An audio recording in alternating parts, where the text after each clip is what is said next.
हामी चाहिँ भेरेटारको पाथिभरामा जाँदैछौँ। यो चाहिँ भेरेटारको मेन चोकबाट चाहिँ अलिकति भित्र गएपछि थोरै हाइटमा रहेछ है। लगभग 10 देखि 15 मिनट हिँड्दाखेरि चाहिँ मन्दिर पुगिने रहेछ हाइटमा। सुविधा रहेछ, तलसम्म त्यो गेटसम्म चाहिँ गाडी पनि जाने, बाइक पनि जाने बाटो। अनि त्यहाँनिर त्यो आर्मी क्याम्प छ नि, त्यो आर्मी क्याम्पदेखि अलिकति अगाडि बढेपछि चाहिँ त्यहाँनिर राख्ने साधनलाई अनि हिँड्ने पदयात्रा गर्ने। पदयात्रा चाहिँ त्यही 15 या 20 मिनटको मात्र हुन्छ, 15 मिनटको हुन्छ होइन, धेरै पनि होइन। त्यसपछि मन्दिर पुगिन्छ। रमाइलो रहेछ, बन्दै गरेको ठाउँहरू यताउति साइडहरू है।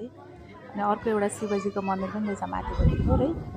अनि यो चाहिँ अब पाथिभरा मन्दिर ठुलो माथि नै पुग्नुपर्छ भन्ने पनि भएन नि त। अब यो नजिकै भएपछि हामीलाई तलै सुविधा भयो, त्यति धेरै हिँड्नु पनि नपर्ने। अनि यति गएपछि यहाँ रमाइलो भयो क्या, एकछिन भए पनि यसो समय बित्यो होइन। अनि यो फोटो भिडियो बनाएर मलाई राख्न मन लाग्यो। कतिजनालाई थाहा छैन होला, सुन्न चाहिँ सुनेको तर नपुगेको हुनसक्छ क्या। यहाँ धेरैजना हुनुहुन्छ सुन्न चाहिँ सुनेको अनि नपुगेको। त्यही भएर हामीले पनि सुनिराखेको कस्तो छ भने जस्तो लागिरहेको थियो। तर धेरै रमाइलो रहेछ मन्दिर चाहिँ, अलिकति माथि।